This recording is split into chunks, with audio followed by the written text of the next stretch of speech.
I was stupid as a child. I haven't gotten any smarter as I've aged, and here's why. I grew up watching movies like Charlie and the Chocolate Factory with Willy Wonka and Oompa Loompas. I asked my long-suffering wife, Marie, you know what the Oompa Loompas are, right? Oompa, Loompa, Yeah, you know the song. It's infectious, it's contagious, and it sticks in your brain. As a child, I would watch the Oompa Loompas, love these guys, and I swear I'm not making this up, I thought Whoppers, which are malted milk balls. Sure. I thought malted milk balls came from Malta. I'm not making this up, I swear. And so we have this trip planned, and we're going to the country of Malta. Yeah. And I really thought I'd see Oompa Loompas. And that you'd have malted milk balls. You were so wrong. I was wrong on both, of course, but on this episode of Voca Vacay, we proved that not only I was wrong, but Malta is an amazing country. It's in the Mediterranean. It's a great place, and it should be on your bucket list to go to sometime, even if they don't have Oompa Loompas. I had no idea. Even without the Oompa Loompas, it would be so amazing. You had no idea I was so stupid either. Anyway, we're going to kick this off just a second. That's Marie over there. That's Frank. Voca Vacay starts right now. Prepare yourself for the bestest, amazingest, and overall super-duperest travel program in the history of ever. Vacation like it's your job and live vicariously through yourself. It's time now for Voca Vacay.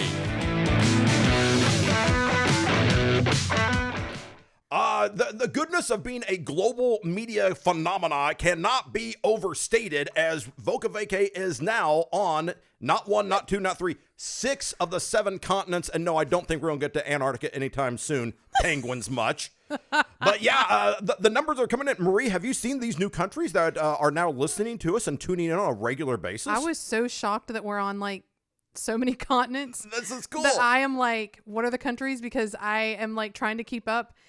Everything's happening so fast. It's out of control. We like to give a shout out to our new countries. Yes. As always, every episode we say, hey, thanks for playing along. It's great to have you along with us. France. Yeah. There you go, France. Hey, France, how you doing? We talked about the truffles. We did. Picked up some listeners in France. And there they are. Bolivia. Oh my gosh. Represent South America. Yes. Thank you, Bolivia. That is what gave us that continent. Yeah, fine. So perfect. Thanks, Bolivia. That's amazing. Burma/Myanmar. I don't know. I've heard it referred to different ways. I know they changed the name back, but Myanmar/Burma, it's one country. And here's the deal. We won't go into all the details. We're trying to get over there next year. I think the food is going to be amazing. I'm really looking forward to getting to Burma. We're trying. So Burma, we're coming your way if we can. And then this one, Algeria. That is so shocking. I did not realize this about Algeria, because we love people all over who are listening to us. But check this out. Algeria is now like our number 3 country. Oh, man. We have hundreds and hundreds of listeners in Algeria. We need Algerian friends. This is great. This is awesome. So Algeria, shout out to you guys. Represent. Yeah. Thank you for playing along. Really exciting to have you as part of our expanding Voca Vacay family. Woohoo! And as we're talking about all these countries, you committed a fox pass, in French, faux pas, last week. When we were talking about a country, before we get into Malta, let's do a quick revision of something that we talked about last week, because we were so excited, and there's something that needed a bit more detail, which we will now provide. Well, we talked about 3 different places in one show. Yes. Because we're structuring this in 4 parts, as a 4-part series, based on where we went on the cruise. And this is part 2 of that. So Malta is our part 2, second stop of this MSC cruise we took in the Mediterranean. Yes. Right. But in that first part, we talked about a few different places, and I forgot to talk up my olives. Yes. We mentioned them briefly, and I just kind of glossed over them. And I just want to tell you guys how important it is to know a good olive. Okay. Because as a foodie and as someone who really likes to eat, I have to say that these olives, that was literally the reason, part of the biggest reason why I wanted to ever go to Sicily. Yes. And so I just want to give a shout out to the Castelvetrano olives, which is what sort of got me to even look at where they were from. And then when you said we were going to Sicily, I was like, what? That's where the olives are from. That is exactly what she said and how she sounded. I was like, olives are from Earth. You go, no, these one particular olive, and they're color green. They are like Kermit the Frog green. Kermit green, yeah. They're meaty. They're buttery. They refer to them over there as dolce because they're a little sweeter. This is the olive, okay? Mm-hmm. This is the olive that if someone says, I don't like olives. Which, by the way, I don't know who these people are. Smack them in the face. Because I would never know someone that's like, I don't like olives. Yeah, okay, weirdos. If you don't like olives, sorry. Don't mean to knock you, but All my foodie friends love olives, and if you are a foodie, you probably love some olives. But if you know someone that doesn't, this is the olive to start with. Yeah, if they don't like olives, you give them this one, they'll come around pretty quick. Yeah. So they are good. And here's the deal. I'm not a huge olive guy, but when we went over there, got the bag of olives from the market, we ate them in the park. Yeah. They were good. Oh my And gosh. I'm hoovering these things. Yeah. So thank you for the olives. Yeah, You're sure. absolutely right. So we Thanks for letting me take us back a minute to go. We just want to get this right because we were on. Look, this is part 2 of our 4-part series dedicated to this Med Cruise series that we're having right now on Voca Vacay. And this is episode number 2. We're dealing in Malta because we got to go to Malta, the capital city, the main city of Valletta. Oh. Which is beautiful. And here's the fun thing about Malta. If you don't know where it is, look at the Mediterranean. It's the country it's the island sort of floating right in the middle. Yeah. It is south of Italy, north of Libya. Libya, I think I said that incorrectly. Sorry, I'm trying to get all my words. We're just talking really fast about a lot of different places. I know. And I'm over here bellowing about olives. All right. It's one of the most densely populated countries in the world. Check this out. 423,000 people in Malta. It's 96 miles around. There's literally a coastal walk path. You can walk around the island. It'll take you a couple of days, but you can circle the main island of Malta. There's a couple smaller islands like Gozo and Camino, but when you think about Malta, you're basically thinking about the main island proper. Right. But yeah, you can go there and hang out and look around, and it's a beautiful place. It is really, it's beautiful because it's like it takes you into you feel like you're in a different time and place. Mm-hmm. And I love that about island countries and like, you know, all the different looks. And anyway, this was really special and really cool. And there's ancient temples everywhere. Oh, yeah. There's churches everywhere. Yeah. It's very scenic. And we got to go, and we're literally there for a day. Yeah. So we thought we'd do some research. Yeah. And we thought, hey, let's do some research on on Malta. And we know this 1941, I think, Humphrey Bogart movie called The Maltese Falcon. Right. And I'm sitting here like a moron going, hey, you know what? If we watch this, we'll see Malta. Right. With Humphrey Bogart. And of course with Peter Lorre, who's a great actor who talked like this. If you haven't seen the movie, Peter Lorre is the movie. He's so great. So he was really good. Oh, he really was. He is the best character in my opinion. I thought he was a wonderful guy. And so I'm looking at this going, okay, we're going to watch Maltese Falcon. You know what? Not one frame of film was shot in Malta. Not one. And you know what? Nor did we see any falcons when we were in Malta. Not at all. What's up with that? Not at all. Not at all. False advertising. Thanks, Humphrey. I put an Instagram post while we were there, and I was like, looking for falcons in Malta. Not a peep. Not one like. Not nothing. I was like, really, people? Really? No one knows their cinematic history. But as it turns out, so if you watch that movie, go, I'm going to see Malta and I'm going to see some birds. You will see neither. Right. Neither. It is totally false advertising. But it did have part of the lore, if for some of you that don't know. Yeah. The icon or the piece that they're all the after, iconic statue that they're looking for the whole time. It did come from Malta. It did. So in the storyline, that's where you get the Maltese Falcon. Fine, but the whole thing was shot in an apartment, basically in San Francisco. Yeah, it's pretty funny. So it doesn't quite count. So we looked at that, and then like I had read at like once upon a time this article about a woman who worked for BuzzFeed and had written about why she wanted to go to Malta. Mm-hmm. And then it became very popular. And then there was like a GoFundMe account started so they could send her to Malta. It was started by the Maltese people because they were so excited. Someone put Malta and the reasons to go there out in social media land that went viral. And so they were like, let's get this girl here. And so I had known about that. So that's kind of cool. Well, hey, Malta, we'll come back.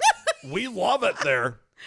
I will podcast from there. Absolutely. Sure. So here's what happens. So we pull into Malta, and again, we're on a cruise ship, so we're only there for a day. We pull in at 9:00. Yeah. And the harbor is actually kind of fascinating to look at. It has all these nice, neatly painted houses of different colors in a row. This is the sort of stuff they make jigsaw puzzles out of. Oh yeah, it was very photographic and photogenic.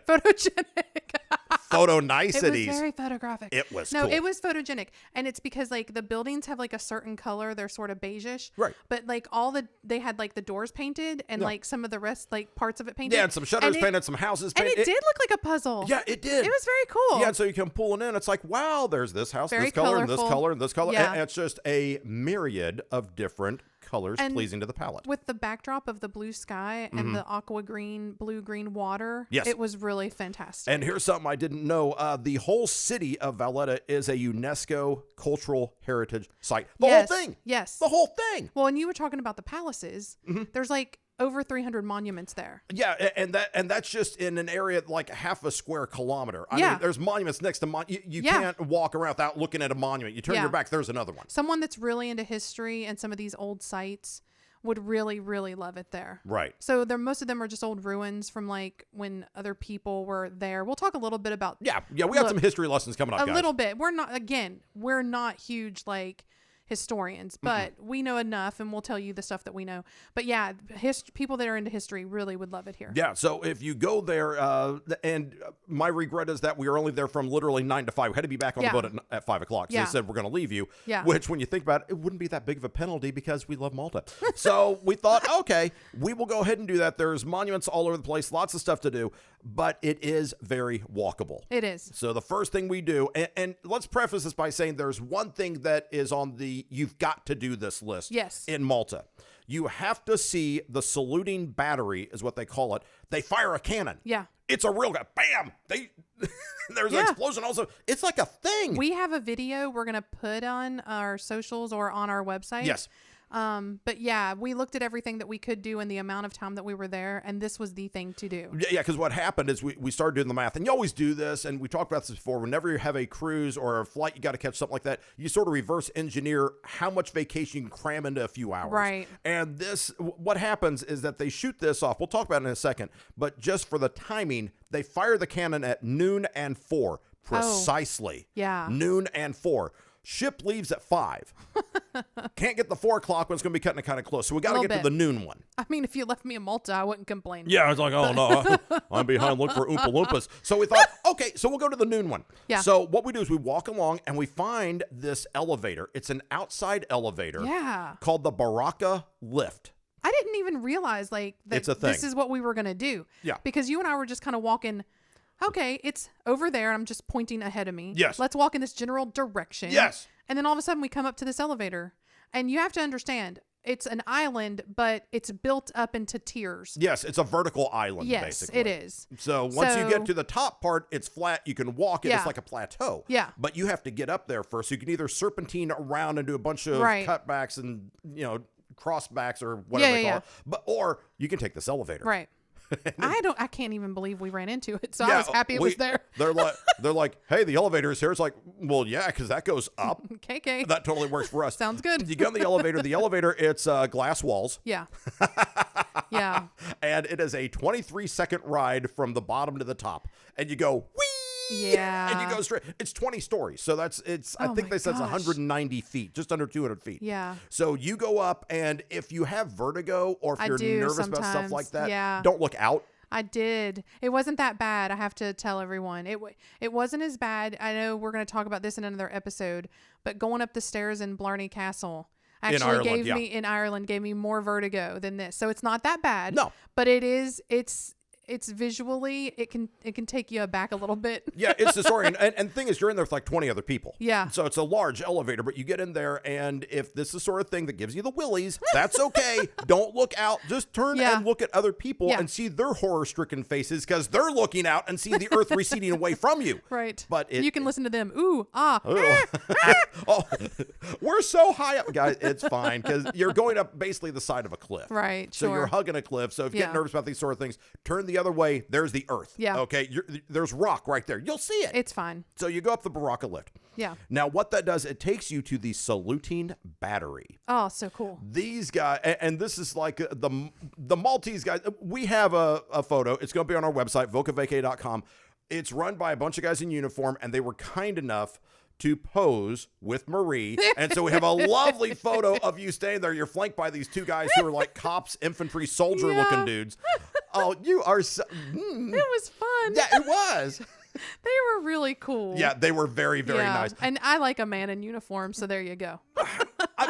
You know how hard it is to do this show while I'm sucking in my gut nonstop? It's impossible. Stop it. Oh, stop it. You stop it. So we say, okay, and here's the deal. You can go up to the battery cannon firing thing, 12 and 4. Yeah. Either one. They're free. Right. You can pay a couple bucks or a couple euros more, And Yeah. there's a different level you can go down, so you're a little bit closer. Yeah. But if you want to do it for free on the cheap, like we did, Yeah. you just go stand. There's an overlooking terrace, and you can watch this whole thing happen. You got great seats. Yeah, So it's it's really not cool. a problem. Yeah. So we go there, and you know what happens? A couple minutes till, like 11:57, 11:56, whatever. They come out, and they walk around. They load the cannon. They check everything. Yeah, and they it's a whole kind of show. There's a routine for this, Yeah. and what they do is, I didn't know this. This has been going on for decades and decades. This is like Right. the longest continuing cannon firing on time, and the reason they do it at noon and 4 is because back in the days of old, this is how, when they shot the cannon at noon, all the shipmasters in the harbor could recalibrate their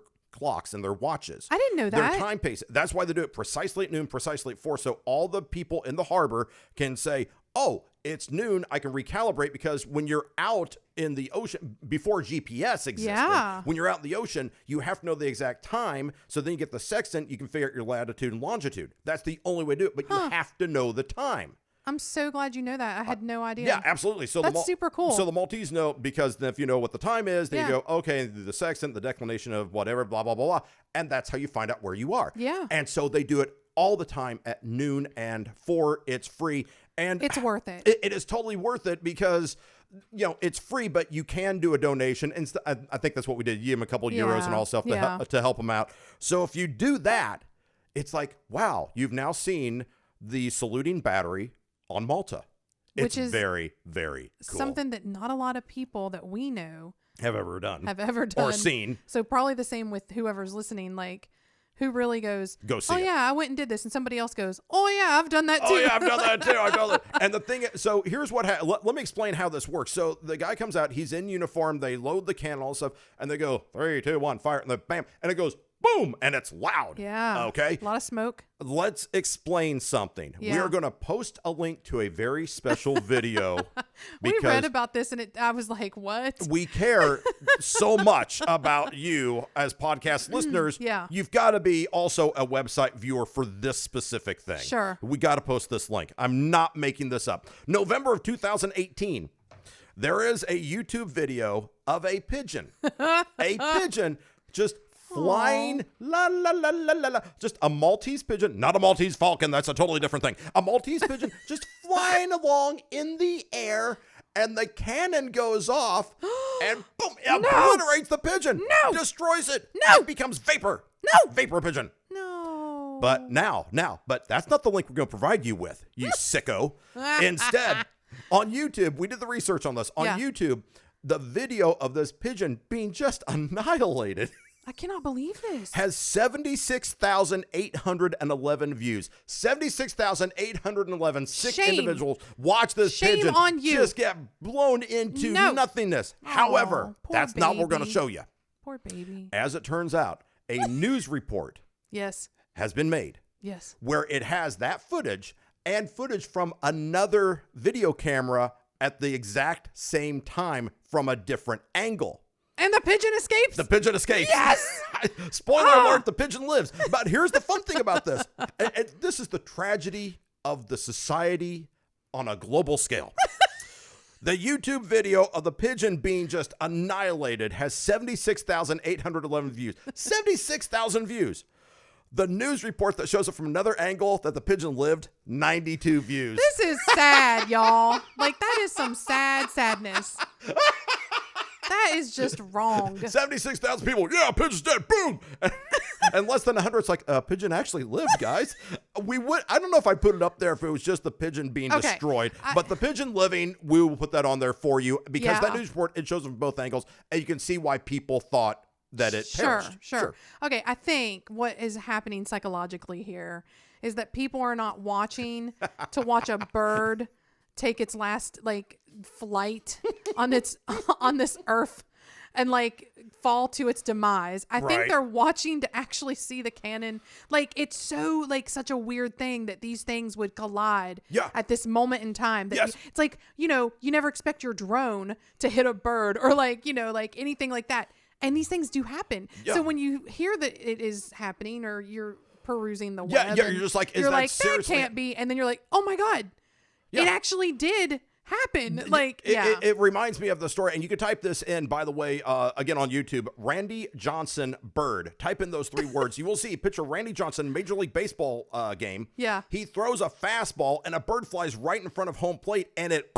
Oh my gosh. And it pops, it kills the bird. Oh, jeez. Oh. This bird, I mean, See, the bird these is doing things are- like 10 miles an hour, and the fastball is doing like 92 miles an hour, and they collide. Yeah. The bird loses. That is something that just weirdly happens, isn't it? Yeah, it's like, Oh my gosh. I'm not anti-bird, but I want to see this. I know. It's like you don't think that this could ever really be real. And so the pigeon thing, yeah. So we're gonna post the link out on there. Okay. So it's kind Well, of a thing. not the 76,000 views one. No.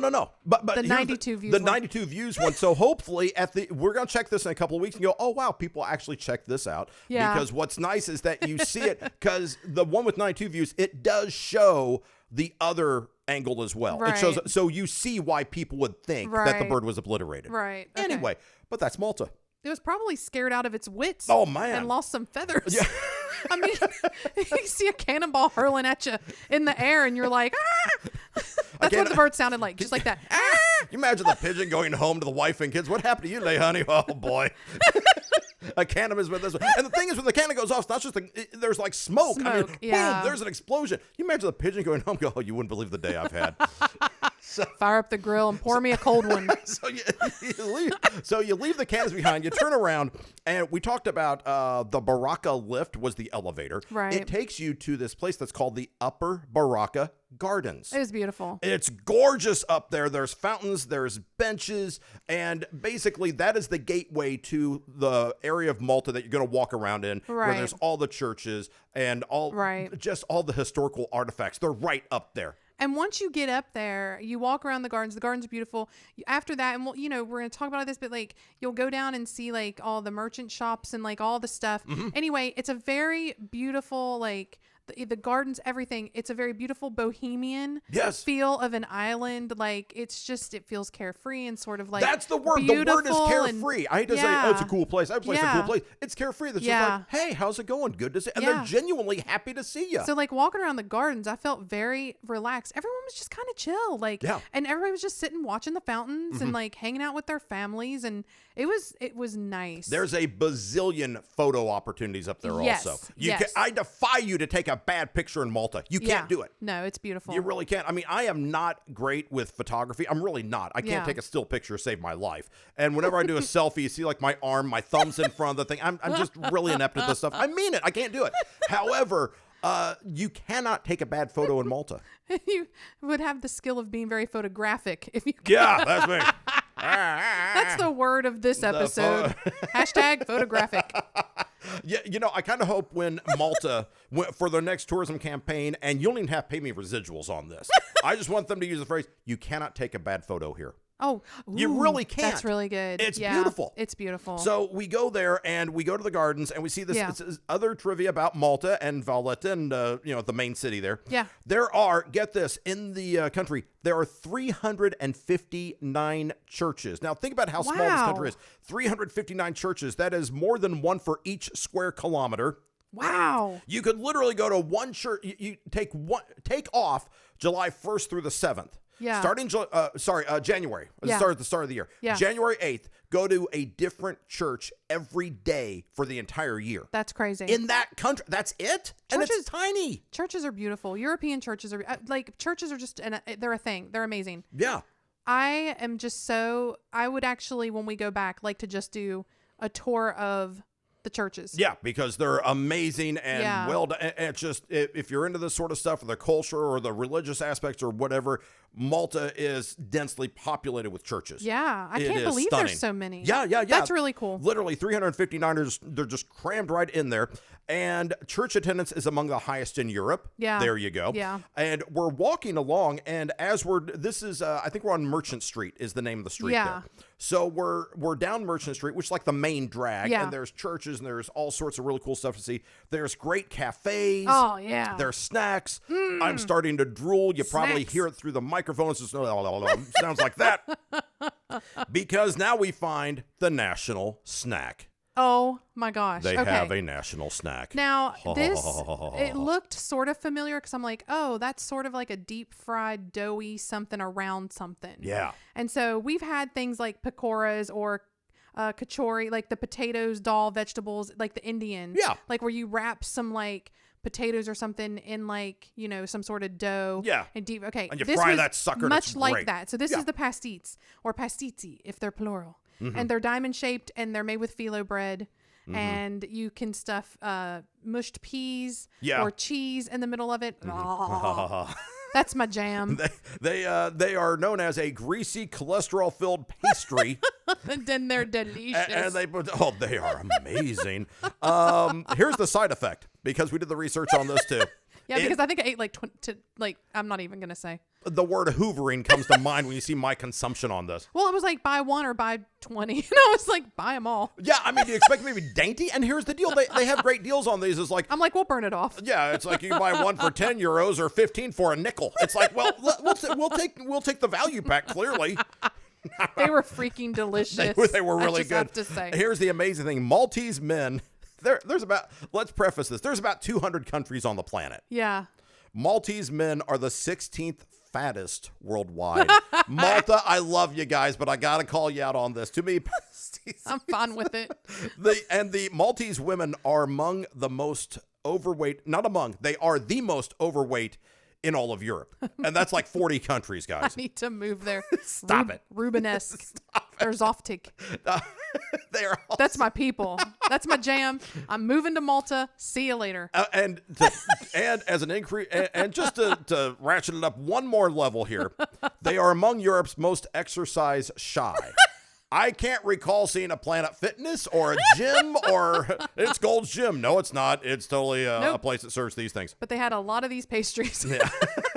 Now, here's the thing. I was reading about this because I did look them up after we had left, and I was like, oh, yeah, I would like to know more about this. Mm-hmm. There's a lot of euphemisms for them over there. Like over here, when we say there's something selling like hotcakes, yes, they're like selling like pastizzi or yes. like, and so it's like, it's part of their national thing. Like it's, it's pretty cool. Yeah, and they're really good. Yeah, and I understand why everyone over there is overweight. You know what? I would.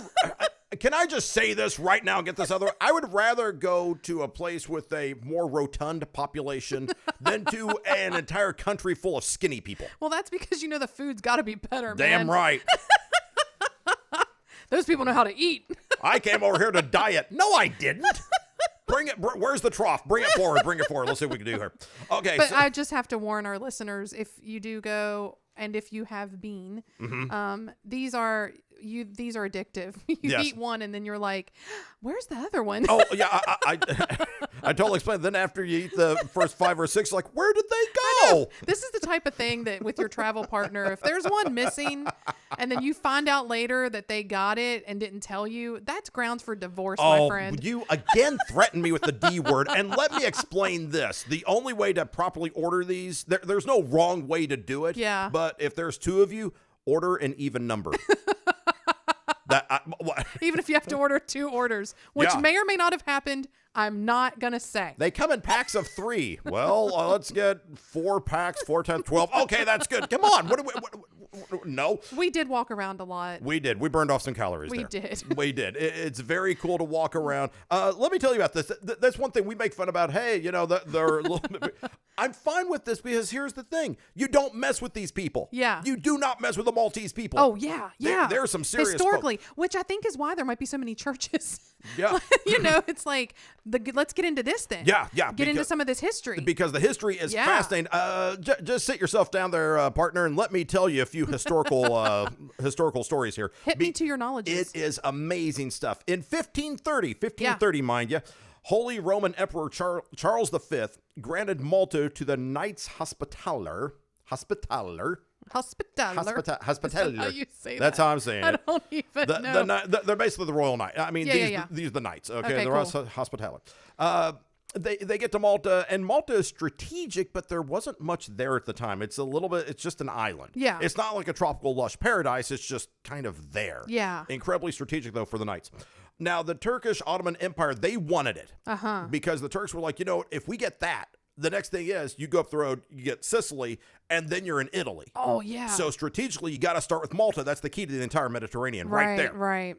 So the Turkish Armada left Constantinople in March of 1565. The knights have been hanging out for 35 years. Wow, stronghold. Doing what knights do. They build Right. forts. Yeah. You want to get a fort built, you find some knights and say, Yeah. hey, and they go, oh, this is, it's like the Amish building a barn. Hey, knights, we need a fort. You call the knights in and Right. they do it. Yeah. And, they bring cannons and all sorts of stuff. So Right. these guys are awesome.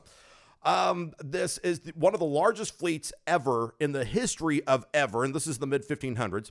There was 193 ships and What? 40,000 soldiers. I can't even. 193 ships, 40,000 soldiers. Guys, we came in on an MSC cruise line into the harbor, and we thought we were a big deal. Imagine 192 more ships behind us. I can't even. It's a thing. That is something. 40 Holy macaroni. 40,000 soldiers. Yeah. Malta has about 6,000 dudes. 40,000 to 6,100 dudes. Man, they start looking out. It's like, Turkey's coming. How many? All of them, All of them. apparently. So they're just showing up. So the Maltese see these guys coming. So what they do, they poison the wells, they destroy the crops, Ooh. and they start falling back. Scorched Ooh. earth policy. Love this idea. Yeah. The Turks, there's some skirmishes, there's some fights. The Turks killed a number of the knights, and they floated their bodies in the harbor. That's hardcore, man. Yeah, it is. Yeah. It gets more hardcore. Okay. The Maltese, squeamish people, skip forward 10 seconds. The Maltese said, oh, yeah, well, we captured some of your guys. So you just killed our guys, floated them in the harbor. We're going to chop off their heads. What? Put their heads in the cannons Barbaric. and fire your friend's severed head back at you. Yeah. And they did it. Oh my gosh. And the Turkish are like, okay, these guys are not going to be an easy fight. We've met our match. Yeah. Could you imagine a head flying right at you? Oh my God. No, I can't. It's one even. thing to see a cannonball come. It's like, oh my gosh, that's Bob. That pigeon goes home and says, I had the worst day. A cannonball was coming at me. Pigeon wife says, not as bad as a head hurling at you. It's like Pigeon wife. Hashtag pigeon wife. So anyway, now we're playing for keeps. Yeah. Now it just got really Yeah. serious, okay? There's more sieges. The Turks actually fired, and I didn't know you could put this many cannonballs on a ship and bring them with. 130,000 cannonballs. what? They fired 130,000 cannonballs. That's a lot. I mean, you talk about bombardment that just keeps going. This goes on for months. The Maltese were so inconsiderate they refused to die. They just stayed alive. They're like, no, we're going to keep fighting. really gaining an appreciation for the Maltese The Maltese, people. it's like, you know Yeah. what, dude? You can weigh an extra 5 pounds. I'm good with it. You guys are awesome. They're like, we'll fight you to the death. Yeah, they will. Hey, I don't know why they talk like pirates, but they do.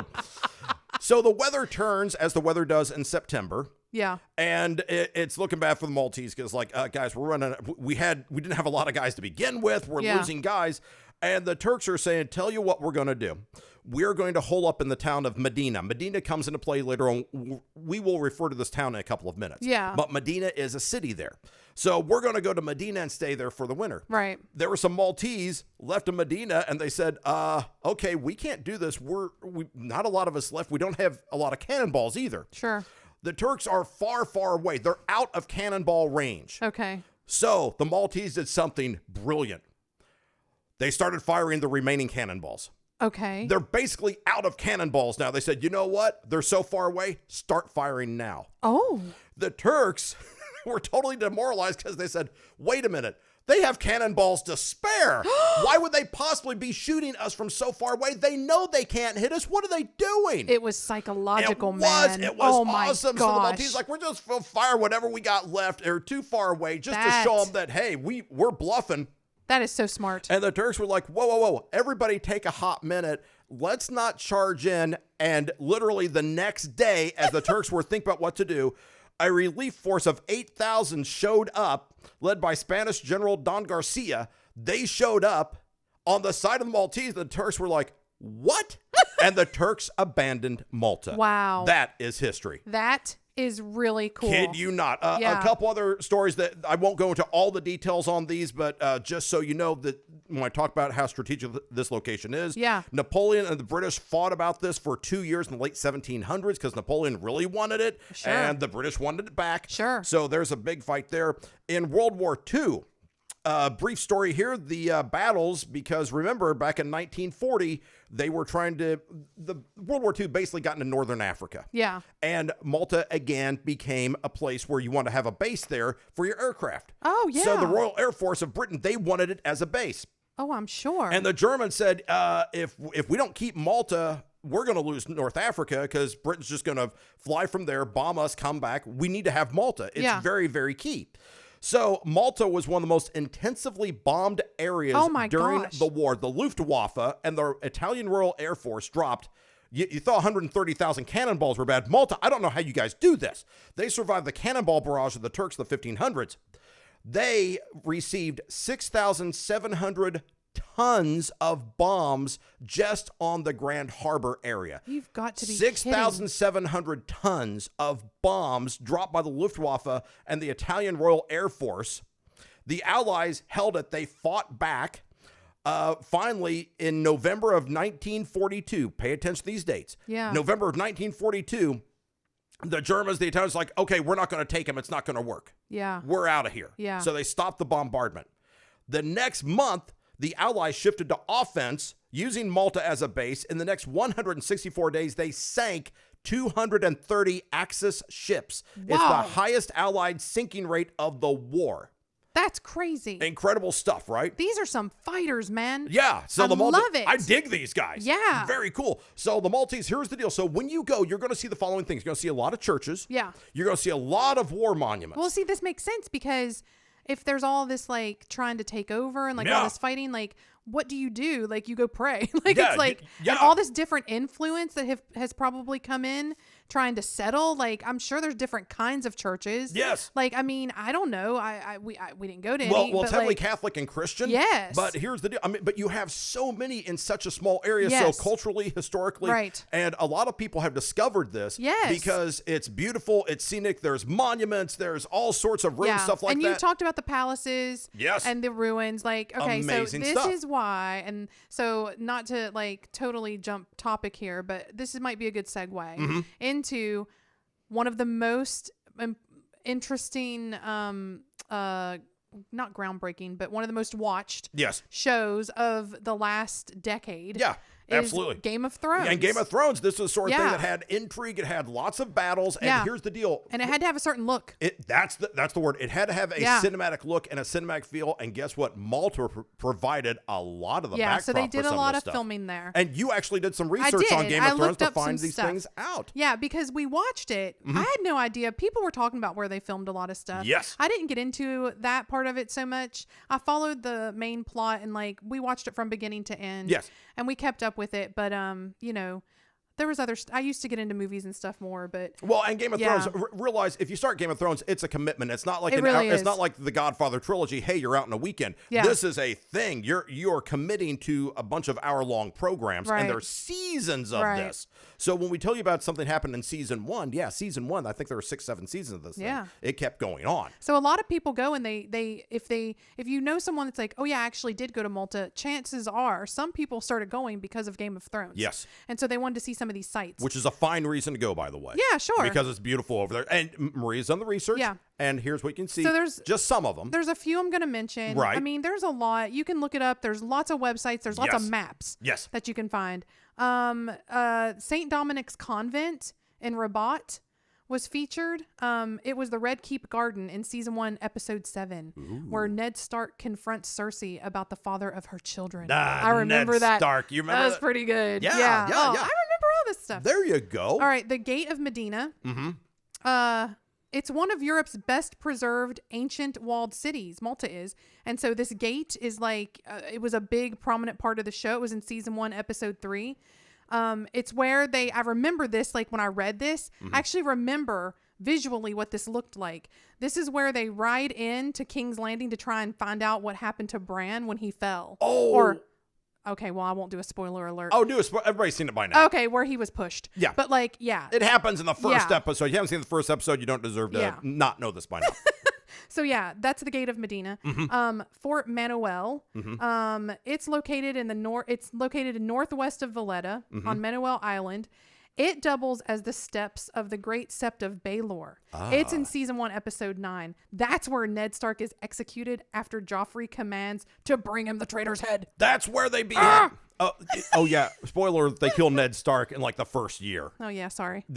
Oh, come on. If you haven't seen it by now, it's still worth watching. Totally. It's still worth watching. Totally. So amazingly enough, yeah. So if you go there, if you're one of these Game of Thrones aficionados, Yeah. you can totally go, oh yeah, this is great. So there's a few, like there's Fort St. Angelo, Verdala Palace. I think I'm pronouncing that right. Sure. That's where the Busket Gardens are, and San Anton Palace and Gardens. They filmed a lot of exteriors, and it's beautiful. And when you get there and you see it, you're like, and then someone says, yeah, a lot of Game of Thrones was filmed here. You're like, Yep. Oh yeah, I totally see that. Yes, Yeah. Malta, it's worth going to for a whole bunch of reasons. And if you're a film type person, go for Game of Thrones backdrops. Don't go for the Maltese Falcon. I can't warn you enough. And don't go for the Oompa Loompas and the Charlie and Chocolate Factory movies. But yeah. So, But don't, then, get the pastis. Don't go there expecting malted milk balls. I was disappointed at first. I walked in, it's like, oh, but you have these delicacies instead? Bring them. I actually don't like malted milk balls that much. It's like when I bite into them, the texture. Whoa. What? It feels like it's kind of too gritty or something. Now, here's the thing. I won't not eat them, but they're not my go-to thing. Wait, I would much rather eat the pastis. Who was the one saying grounds for divorce earlier? You don't like malted. Oh, we're going to have a long discussion after this podcast, if you dear. deep fry bread with stuff in it, that's my malted jam. milk balls are like nature's perfect candy. It goes banana, malted milk ball, avocado in that order. Oh, Jesus. I've read these things.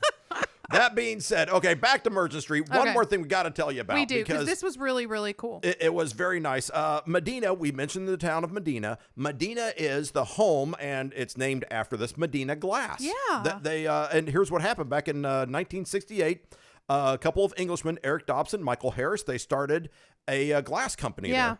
And Joseph Syed came over. He took over in 1985. He started as like an apprentice, worked his way up, really good at making glass. Yeah. Several of his family members now work there. The company does glass blowing. Get this, glass sculpting. Nice. When you see it, you'll get it. Yeah. It's really interesting stuff. Yeah. They start out by making things like paperweights and like basic bowls and stuff. Now they make, the vases there, the chandeliers, jewelry, all sorts of really cool stuff. Yeah. You can go to their studio. It's actually an old RAF hangar, which is Royal Air Force. Mm-hmm. They converted one of the old British air hangars for their Air Force into their studio in Takali, I believe is how you say the name of that city. Okay. So that is where they make all the Mdina glass, and you can just go there and watch them work. That's really cool. The Mdina glass is incredibly well detailed. It's very vibrant, very colorful. Now, that's what I was about to say. Yes. Because we've watched some shows on glass blowing. Yes. And what was that competition show that we watched? Oh, yeah. It was a glass blowing show where basically it's like you had to make your own glass. We'll think of the name of it. They had all these artisans. Yeah. And all these people, this is a craft that is handed down from generations to generations. Mm-hmm. And so here's the thing. We know about some glass blowing. Yes, we've seen it done. Yeah. I have to say, the Mdina glass, it took my breath away. Yes. And I think it's because when we were talking earlier about how colorful it is there and the backdrop of the ocean and the sky and then how they paint everything, that's why the glass is, it's spectacular. These colors are Sherwin and Williams would approve the painting guys of these colors. The painting duo of Sherwin and Williams would be like, that is the stuff. I'm just saying. No, I'm just saying. It's really gorgeous. And I don't know if they can do every color in the rainbow, but we're going to post a link to their website on vocavacay.com. Yeah. We've got to do this because you need to really see it to appreciate it. I just feel like I can't do it justice by trying to describe that whatever color you want, and they have all these different styles, stuff like that. These are truly artisans, and it looks amazing. There was only one thing that it reminded me of, and it was when I was growing up in West Virginia. We had this big not company but industry, this industrial place, and they made Blanco glass, and it was this blue aqua green right blue. Yeah.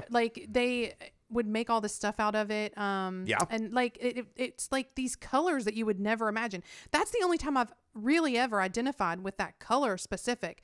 And it was kind of in a lot of the glassware that we looked at, and it was beautiful. And you also We asked actually what the color was, and she Yes. showed us. It's this like blue, Yes. blue, green, aqua, like an it's a aquamarine blue. shop. Yeah. It's beautiful It's stuff. so beautiful. And the thing is, you also have people who will just dedicate their lives to collecting, like, I think it's called cranberry glass. Yes. Where it's that rich, deep Right. red hue cranberry Right. and beautiful stuff. These guys do all sorts of colors. They had Christmas ornaments.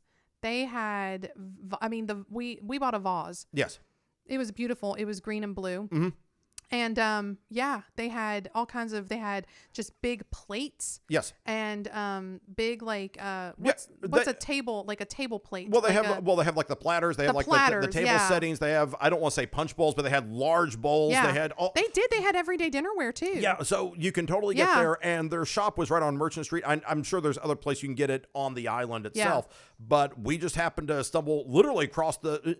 When we went, I didn't know the shop was right there. Right. But as soon as we saw it, it's like, oh, Mdina glass, that's it. That's it, And yeah. we walked right in, Yep. nicest people. Yep. And we got a little vase come home, Yeah. and it's great.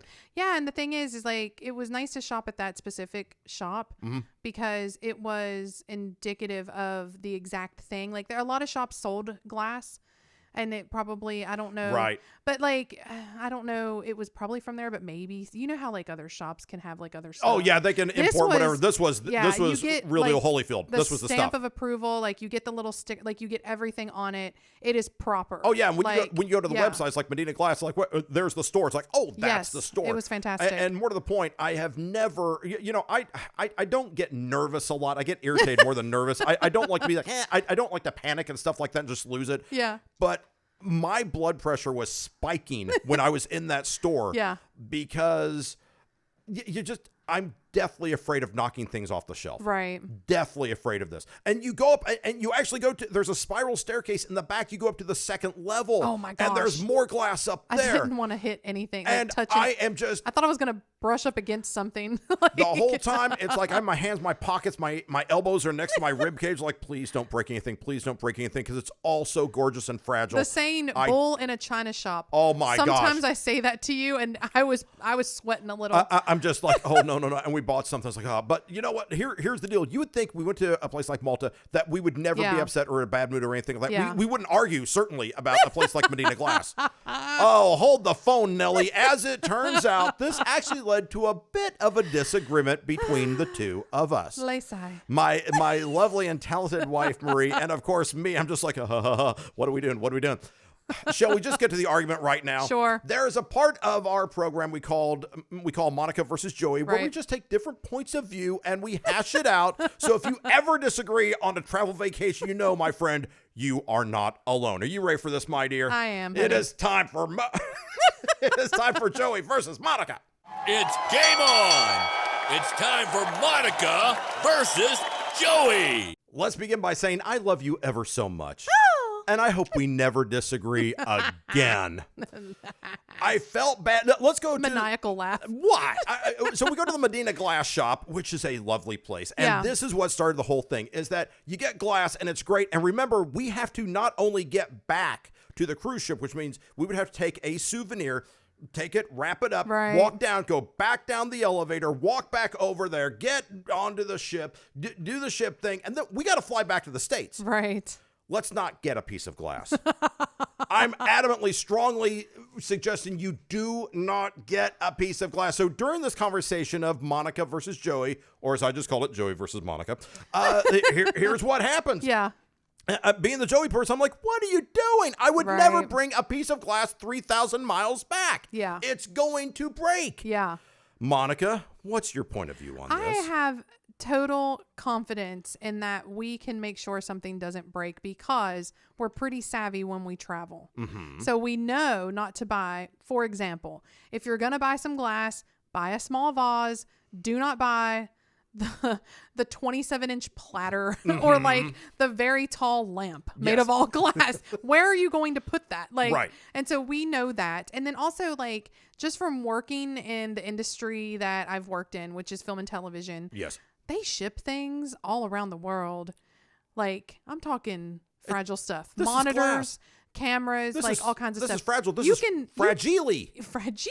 It's fragile. It's very fragile. You can pack something properly. So in my mind, when we were looking at things and you were like, I don't know, can we get it back? I don't know. I don't think we can do this. I was raising a ruckus. It was a little bit of a ruckus. I was saying, let's just go get a wallet. Let's get a belt. You were. Let's get You're the like, Mdina Belt Company if How they about exist. a nice scarf. Yeah, let's get a scarf. You would love to have a scarf. Come on, Yes. let's get you a scarf. But I mean, no. So the I Monica. knew someone that had like over 300 scarves. Oh my gosh! Why? I Why? don't know. Why? I have a few, but Why like, would you possibly? well, Oh. somebody might really be into scarves. Anyway, here's the deal. I wanted something. I wanted some of the glass. I would have bought you a wanted scarf it. over there, but of thanks, course, honey. then the Monica person's like, "Oh no, they'll totally." And okay, and this is where I say, for one of the few times in my life, I was actually wrong about stuff. Okay. One of the few times. Well, yeah, the Oompa Loompas the other time, so there's two right there. Okay, sure. As it happens, they packed it wonderfully. They did. They wrapped it in bubble wrap. They wrapped it in paper. And then I knew I wanted something. I knew that it had to be something that we would take as a carry-on. Yes. And that we would put on top of our, in the overhead, on top of our bag, and that it would be fine. Or that, we could fit very easily, packed up really well in our suitcase. But they quadruple wrapped it in It was very nice. lamb's wool and heaven angels and stuff like that. So it made it back fine. It was great. I'm just saying that my It can initial make you reaction nervous. was, are you crazy to do this? No, and I agree. But that's why sometimes, Monica wins. but it's like sometimes, when Monica's always right. No, I'm just kidding. No, but no, sometimes though, you are the voice of reason. I am. Because it's okay. Case in point. Oh. We both were taken aback. I was completely on your side on this. Okay. When we had gone, not just a little sidebar, when we had gone to Istanbul, people were trying to get us to buy rugs, and I was like, how would we get that back? Yeah, And yeah. I guess some people do. They ship them for you. Yeah. For sure. But I would never take back a rug. And so, because I just want to Yeah. bring it back. Whatever I go somewhere, I want to bring it back with me. Yes. There's some things that maybe would be proper to ship, like a rug. If that was your deal. Yeah. And you really I wanted like to rugs. get that. Send me a rug. I know what size and shape and color. Fine. Whatever. But I'm just going to get little things to bring back. And Yeah. so I knew I was confident, Yeah. but I understand your concern because it was unnerving actually being around so much beautiful glass. Yes. Because I thought I was going to break something. Oh, I was convinced. I was just going to hear a horrific crash turn around. It's like, yeah, well, Frank just swung your butt into $6,000 worth of glassware. Oh, well. Break out the credit card. Tell them Large Marge sent you. Anyway, so Guess we're going to have to pay for that. we will we will do the following for you on our website, vocavacay.com. We will put down the link to Mdina Glass so you can Yes. see what we're talking about. Yes. Okay. In fact, that's just a preview of some of the travel information we're going to give you Yeah. as we upgrade your travel brain. Please upgrade my travel brain. We're going to give you right now this travel nugget. Ooh, I like a good travel nugget. Not one, but two travel nuggets, I tell you, this time around in this episode of Voca Vacay. One, the Mdina Glass link, which we just talked about. Yes. It's the website. You can click through. And by the way, you don't have to go there to get their stuff. You can order online. They will pack it securely, ship Yeah. it to you. It arrives on your door. And, holidays coming up. What a cool gift. Oh, yeah, for sure. Yeah, very nice stuff. So Mdina Glass, we love you guys. The other thing is, and I have to do this, I promise you I do it, so we will post the link of the pigeon obliteration from the cannon that actually did not happen. But the first time you see it from the introductory angle, you will be horrified. Oh, yeah. You will be shocked. You will be just screaming, oh my gosh, why did this happen? Why am I witnessing this? And the best thing you can do is get your parents, grandparents, or your small children around the computer and watch their reaction. Great. What happened to the bird? The bird's fine. The bird's fine. And the then bird's show fine. them the second video. Yeah, show them the second video. And this one link we'll give you shows you all the angles Sure. that you need to see. Yeah. Okay? Fair enough? Yes. We'll do that for you guys. We think you're awesome. Other things we're going to do is that as we're doing our internet website research and we're doing voluminous research and putting all these links up, occasionally we come across stuff that's like, is this real? Is this real? It seems like every single episode of Voca Vacay, something comes along that you just go, this cannot actually be happening. We found it again. Darn it. Once again, we have done our due diligence. Yep. We have found it. It is time for something that makes you say, what the holy guacamole? What the holy guacamole are you talking about? When I tell you this, you're not going to believe me at all. Marie, my long-suffering wife, I only speak the truth to you. This is absolutely true. I'm not making this up, okay? all right. You believe me, right? Lay it on me. Traveling is a multi-sensory experience. Yes. The sights, the sounds, the smells even of where you go. And you go, nice. People can't travel right now because of COVID. Yes. Okay, it's kind of a bummer. However, there's a company that is stepping in. It's called Homesick Candles. I swear I'm not making this up. Since launching in 2016, Homesick is on a mission to bring joy to your home by helping you feel closer to the people, places, and moments that matter the most. Here's what they do.